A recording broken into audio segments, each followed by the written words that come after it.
Troglodyte warning, national treasure, and satirist Armando Iannucci really takes Elon Musk to task and just shows us how pathetic the man is. He's a 53-year-old man who cheats at gaming and just wants to be liked by neo-Nazis. So let's get straight into the video.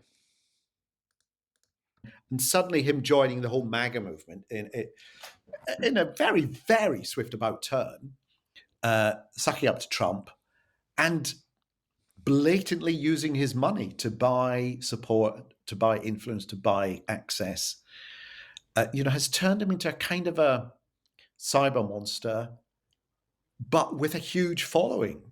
So that if you now disagree with him, you get, well, there's no point engaging. And also, Armando Iannucci has actually tried to engage with Elon Musk and ask for evidence for his claims, his bold assertions, his misinformation, and obviously he doesn't reply. But Elon Musk is a contradiction because he is a free speech absolutist, but also he censors Facebook massively. He'll delete replies that he doesn't like, he'll signal boost neo Nazis, and then other people he'll kind of dismiss and put down the pecking order. So he is a massive hypocrite in this way, but he can pretend to talk about, freedom of speech where he puts himself at the top at Twitter, but any dissent, any questioning, he doesn't like it. tweeted, I do this podcast, Strong Message Here with Helen Lewis, and it's, we take a phrase from the week's political discourse and we just, talk around it. And I posted our final one of 2024. I posted that. I put it up on Blue Sky, put it up on X.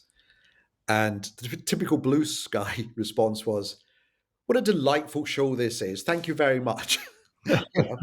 I'm sure over the years, Blue Sky will get a little bit more rough around the edges.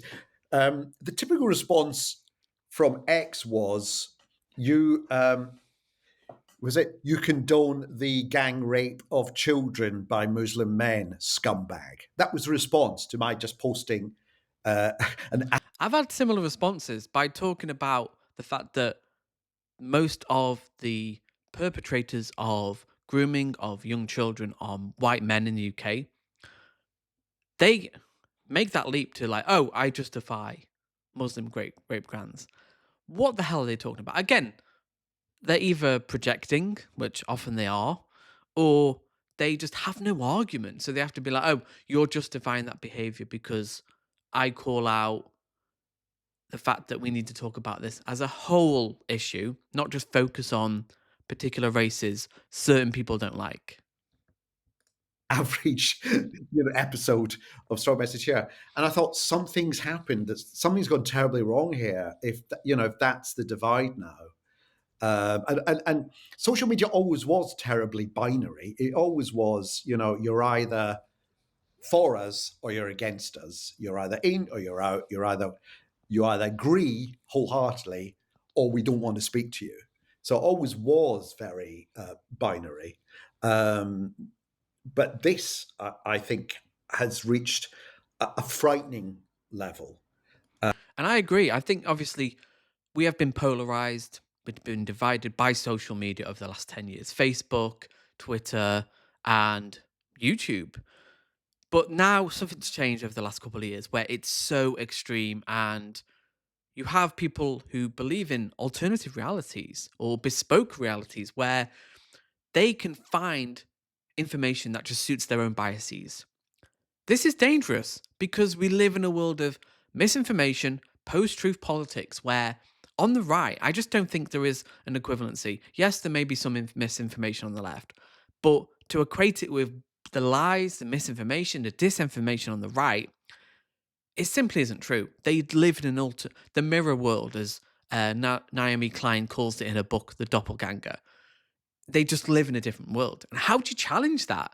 It's kind of impossible. Like, you can have a good faith debate, but it does kind of rely that you talk about the same reality and you embed your debate in facts. But they don't care about facts. And given the influence it still has, and as I say, given now his access to power, global power. And then the megalomania starts kicking in. Let's get rid of Keir Starmer. Is there a way we can change let's have another election? Calling for elections around the world, calling for change. It's, what would you call it? Not a dictator syndrome, but it's some kind of, he literally does believe that he can change the world, not just in our technology and in our transport and whatever, but politically, that it's all down to him now, which I find disturbing. So I think we call it ketamine, don't we? Is that what it does? Okay. I think. Right. Well, if only we could. Yeah, but then we had Keir Starmer. Was it yesterday talking about mainlining AI into the veins of the economy? What is that about? You know. I mean, Anyway, you're a satirist, Armando. Is this beyond satire? I mean, where are you on believing that satire is a laughing at these people is a useful weapon? Or I've said before, I never personally see myself as a satirist. I don't wake up every morning thinking, who shall I satirize today? I'm just interested in stuff, and it tends to be stuff about power and influence, which for the most part is politics, but now and more recently has been about groupthink, and it's about the influence things like social media has on us, the way we think, the way we, just our thought processes. It seems to have rewired our thought processes, that it becomes unsustainable being able to have an argument with someone who disagrees with you for any length of time without it turning into a fist fight.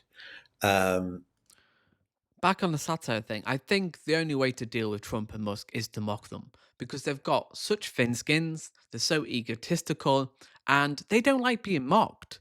Like, they've got, like, when Kamala Harris famously talked about the attendance to Trump's rallies, that really hurt, that really stung him.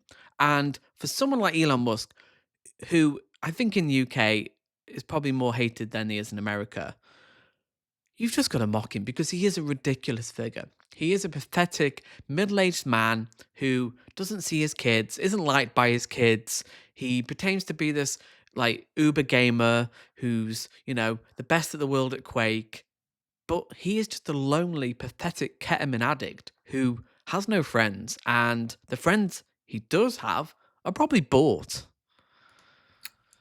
So I'm really interested personally and as a writer in, where is the power now? Where's the influence? Whether it's funny is open to question. I think we for a long time spent so much time thinking Trump is hilarious that we didn't see that also he was deadly serious. And I think the joke is really, or the comedy is really about something else. Really, it's maybe more about our behavior and our reaction, our overreaction to these people. The fact that Musk is lauded as a genius, and great. Yeah, with Trump, he is objectively hilarious. He is funny. He is so unexpected. You never know what he's going to say next. He has this like slow delivery, and he will say the most absurd, hyperbolic things. He's the greatest at X. They're the evil. They're nasty. They're mean. Anyone who criticizes him is nasty. They're mean. They're fake news. And he is a hilarious figure. But he's a president again. And that's how he's become that. Is because he's charismatic. But people kind of ignore what he truly believes and what he will implement, and the fact that he won't make their lives better. That's the scary thing. And again, how do you challenge that? I think mockery, but that can only go so far because people don't believe the criticism of Trump. Like, they think he's the most persecuted victim of lawfare, that he can't do no wrong. He's the true victim. Again, an alternate reality, a mirror world, a bespoke reality. He may have had some really, really good ideas about space technology and battery long life and electric cars and so on. That doesn't mean to say he must have a say on the rightward direction of Germany in the forthcoming elections or whatever. because actually, it struck me that the thing about many of your tweets is that they're not jokes. They're very serious. So on Jess Phillips, this was January the 3rd. he tweets Jess Phillips is a rape genocide apologist. And you came in very seriously, said Jess Phillips is a committed and caring minister, and you, sir, are a toxic gonad. Well, that's half a joke. The UK is not your plaything. Wealth doesn't exempt you from international law, and owning X doesn't give you a license to poison the discourse of any country whose government you disagree with. I mean, that was heartfelt.